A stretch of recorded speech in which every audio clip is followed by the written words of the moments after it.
Alléluia. Les temps sont sombres. La foi est attaquée de l'intérieur même de l'Église. L'Église alors est en danger. Nous devions sonner du réveil. Nous devons sonner vraiment du réveil. Le thème de cet enseignement, c'est vraiment cela. En effet, l'adoration de Dieu est basée sur la loi. Et la loi a vivifié tout le temps le monde. Mais la loi a connu de l'incapacité pour sauver les hommes. Les hommes sont sauvés non par la loi, mais par la foi. Et là, c'est tout un processus d'ordre spirituel qui ne dépend même pas des hommes. Les hommes sont sauvés par la foi, mais la foi s'explique à travers la loi. La foi est scandée et tissée même de la loi. Avoir foi en Dieu, ce n'est pas aller dans une liberté qui amène les hommes au désordre. Les hommes ont à ce qui n'est pas indiqué dans le plan de rachat de l'homme que Dieu a mis en place. Non. Je dis bien qu'on dit que les temps sont vraiment sombres. Les temps sont sombres pour d'abord les chrétiens. Parce que les chrétiens sont en dehors vis-à-vis de la loi de Dieu.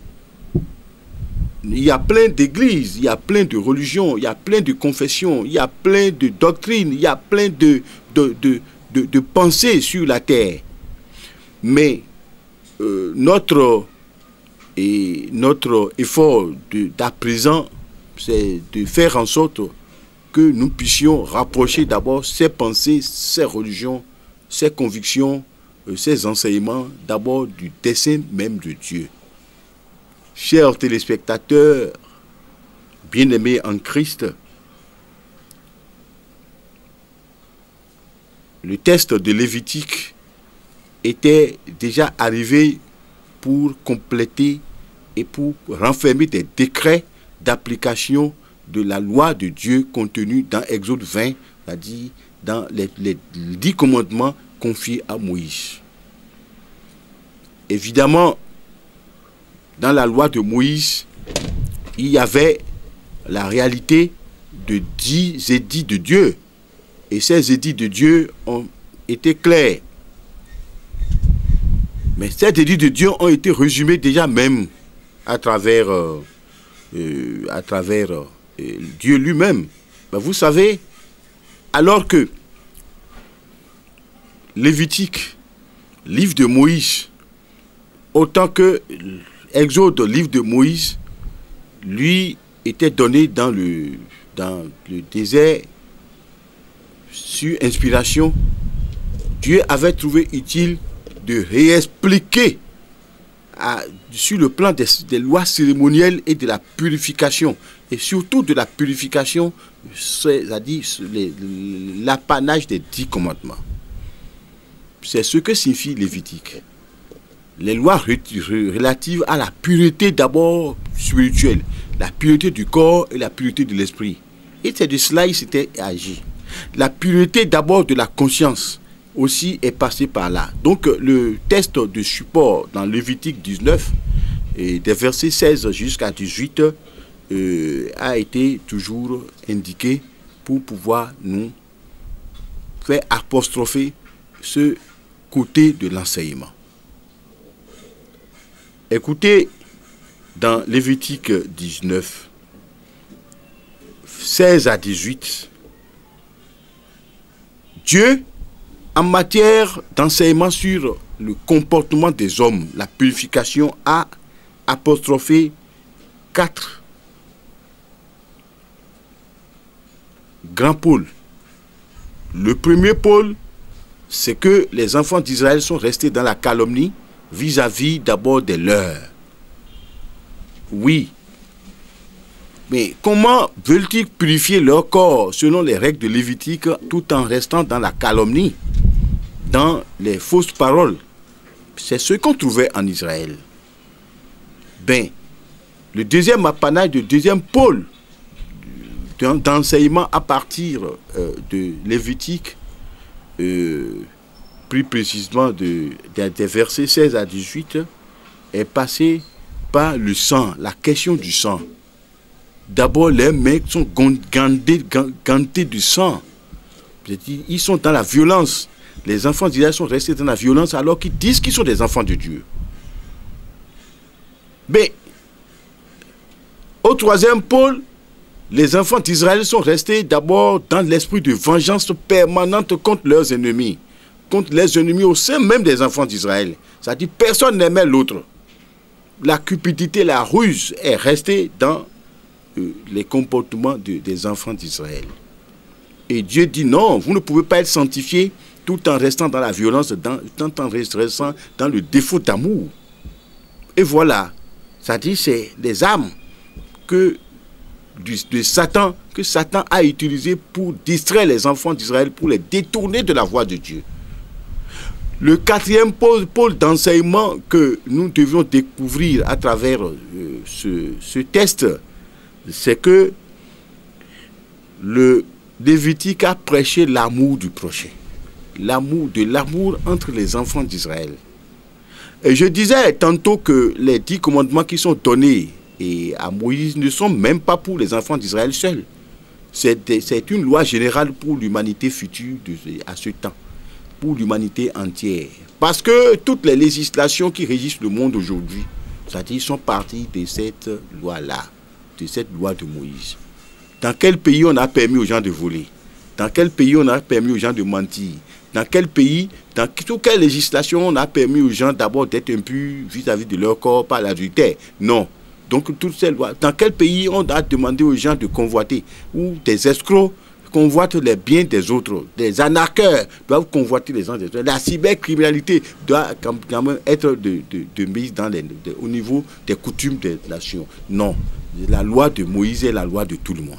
La loi de toute l'humanité. C'est la loi des musulmans, la loi des féticheurs, la loi des bouddhistes, des yogistes, la loi d'abord des méditants transcendantaux, la loi de tous ceux qui ne parlent même pas de Jésus-Christ aussi. La loi de Moïse est la loi aussi alors des chrétiens qui sont la lumière du monde. Écoutez, chers téléspectateurs, nous sommes au fixe d'un enseignement qui n'est pas autre que d'abord la vérité qui vient d'abord des profondeurs du Christ qui est notre lumière. Le Dieu de bonté est notre Dieu. Il ne nous cache rien. Mais ces enseignements-là, aujourd'hui, nous avons bien envie de les transcender et de les transplanter sur l'existence même d'abord du peuple chrétien. Soit là, il y a 4 pôles d'enseignement dans le premier test qui est Lévitique. Lévitique qui est la reprise des lois cérémonielles et de purification à partir du premier dépôt de loi de Moïse. Bien sûr, nous savons qu'après, toutes ces lois seront répétées encore dans Deutéronome et autrement, de manière générale pour l'humanité entière. Mais ce qui nous intéresse aujourd'hui, c'est que nous autres là, qui en soyons aujourd'hui, nous autres qui pratiquons d'abord la doctrine de Jésus-Christ, nous ne sommes pas nés au jour où Moïse existait pour amener les lois de Lévitique. Mais ces lois sont venues jusqu'à nous. Écoutez, d'où, chez nous aujourd'hui, nous avons un véritable problème. Les chrétiens ont un véritable problème aujourd'hui. Ils confondent d'abord la religion et l'adoration. La religion, ils ont conçu leur plan pour pouvoir adorer Dieu avec. Ces plans-là. Oui, c'est bien. La religion, c'est une école. La religion est indispensable à un moment donné. Parce que, à un moment donné, il faut une école où les enfants de Dieu doivent écouter d'abord les volontés qui viennent de Dieu. Et oui, c'est ça la religion. Les religions sont nombreuses sur la terre. On a découvert qu'il y a plus de 10 000 religions sur la terre aujourd'hui. Et que les religions chrétiennes étant aussi suffisamment nombreuses.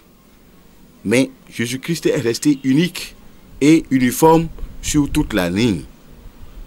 Chers téléspectateurs bien-aimés en Christ, nous sommes prêts pour encore débattre de la question de la chrétienté à travers la loi de Dieu.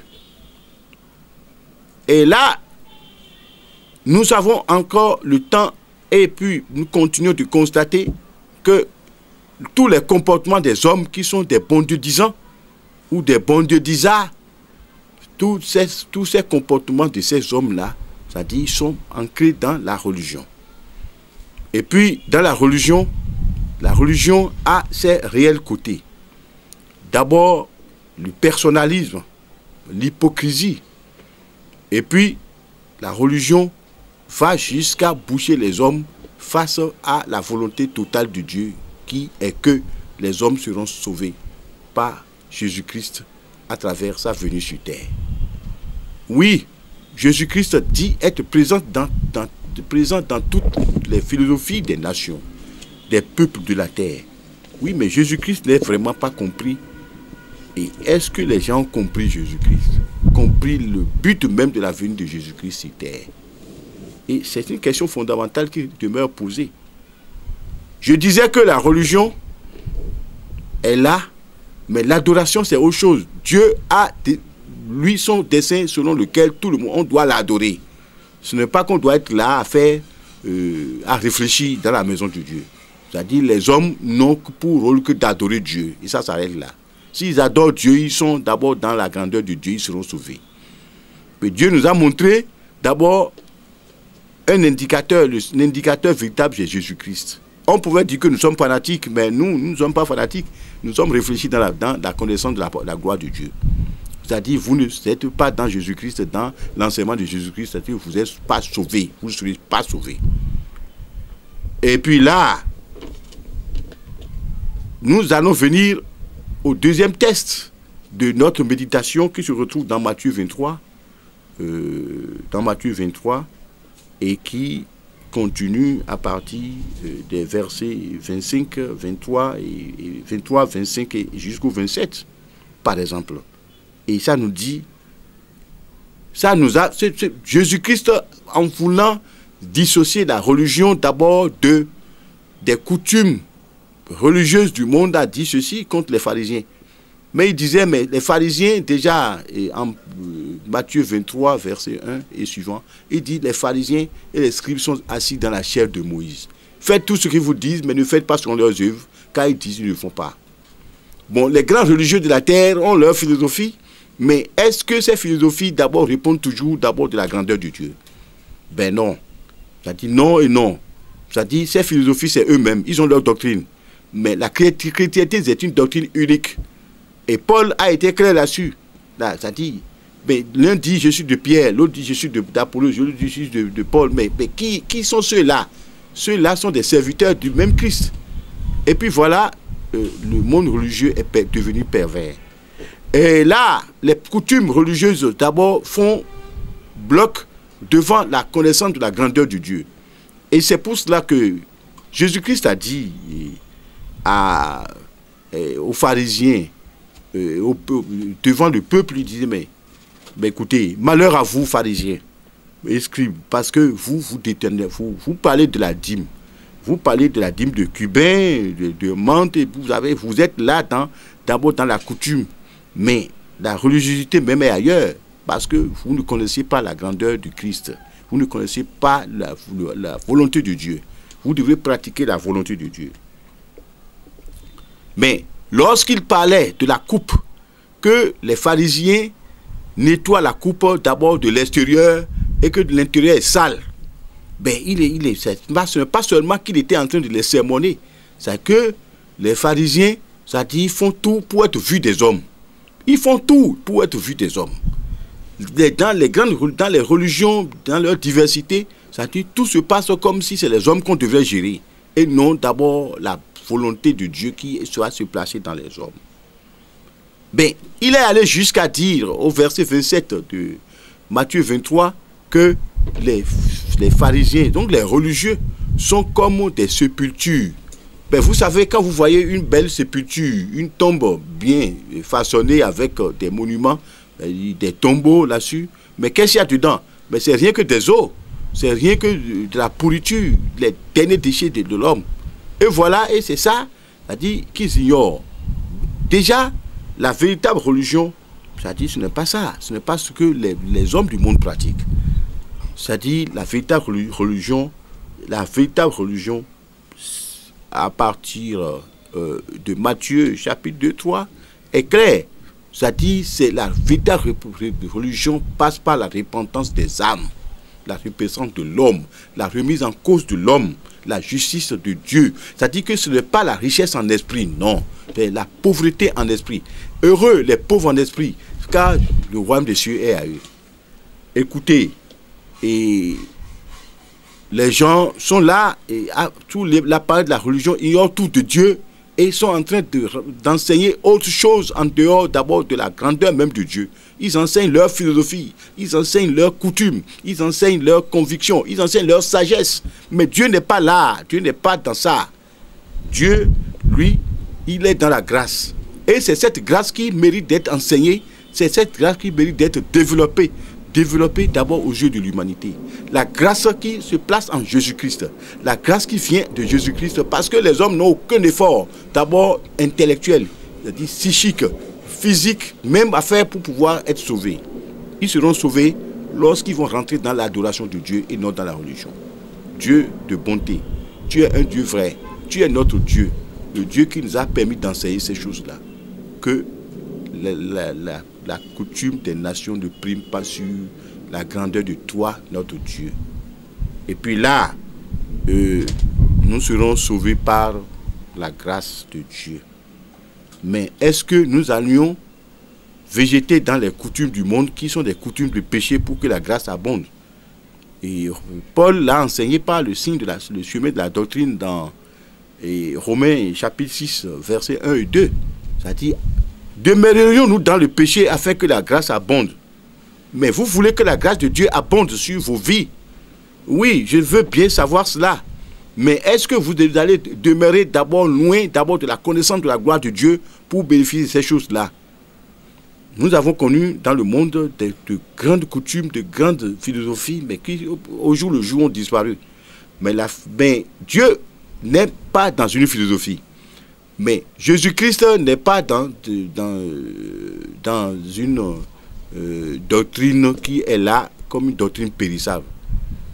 Depuis l'an zéro, Jésus-Christ a existé sur la conscience de l'humanité, mais elle n'a jamais disparu, elle disparaît. Et cette conscience ne disparaîtra jamais du cœur de l'humanité. Jésus-Christ, c'est la solution. Si vous ne venez pas à Jésus-Christ, si vous n'adoptez pas Jésus-Christ dans vos comportements, vous ne serez jamais sauvés. Que Dieu vous bénisse. Oshofa Prise TV. Tout pour la gloire de l'Éternel, Dieu de Shofa.